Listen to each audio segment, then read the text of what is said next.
heavy general election losses. Labour will make it easier. Left-wing MPs to install a Jeremy Corbyn marquee as the next party leader. According to senior officials who have analysed the possible makeup of the parliamentary party after 8 June. Some moderate MPs and those on the right of the party fear the total number of Labour members in the Commons could fall from 229 to about 160, leaving Theresa May with a massively increased majority, and Labour with the smallest number of seats since the Second World War. But the silver lining, the Corbyn wing of the party, a core of 40 MPs on the left backed him in a vote of confidence last summer, is the vast majority are in very safe Labour seats. If, as expected, all but a handful are returned, this group will find themselves proportionately more powerful.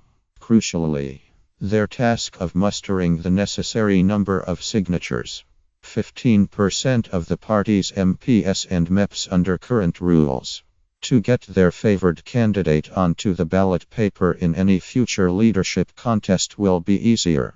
Once a candidate is on the ballot paper, the election result is then decided by the mass membership, which overwhelmingly backed Corbyn in 2015 and last year. One Labour MP on the right of the party, who is fighting to save his seat, said the election could result in many of Corbyn's critics being swept away, but most of the leader's core supporters being returned. If we suffer heavy losses, then the left will proportionately be stronger and able to influence the succession, he said.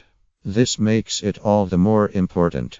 We fight our own battles to return as many moderates as possible. An Opinium/Observer poll this weekend shows the Tories 17% ahead of Labour, putting May in sight of a landslide and a majority approaching 100 seats, while Labour support has increased by 4 points to 30% since last weekend. Backing for the Conservatives has also gone up by 2 points, to 47%. The Liberal Democrats are down 3 points on 8%, and UKIP down 2 points on 7%. Separate analysis of the views of people who voted Labour at the 2015 election by Opinium shows 24% now plan to vote for another party. 10% of Labour's 2015 voters say they will vote for the Conservatives, 8% for the Liberal Democrats and 4% for UKIP. Opinion in the party is divided over whether Corbyn would stand down in the event of a heavy defeat. Among those from his wing of the party who are being discussed as potential successors, were he to do so, are the Shadow Chancellor John McDonnell, who had a very healthy majority in Hayes and Harlington in 2015 of 15,700 over the Tories, and Rebecca Long-Bailey, the Shadow Chief Secretary to the Treasury, who won Salford and Eccles with a comfortable majority of 12,541.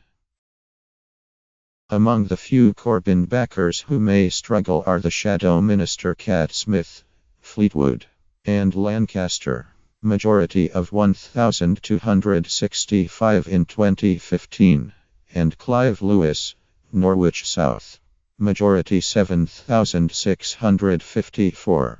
Most of the others are in very solid Labour seats which are not viewed as targets by the Tories, Lib Dems or UKIP.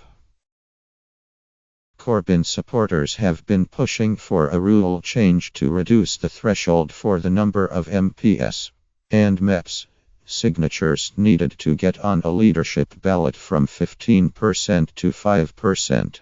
But if they fail to cut the threshold, an election hammering could benefit them.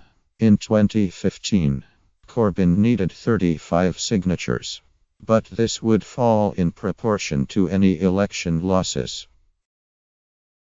The party will this week announce candidates selected to replace 13 retiring Labour MPs. The National Executive Committee panel has so far rejected some Corbyn supporting candidates.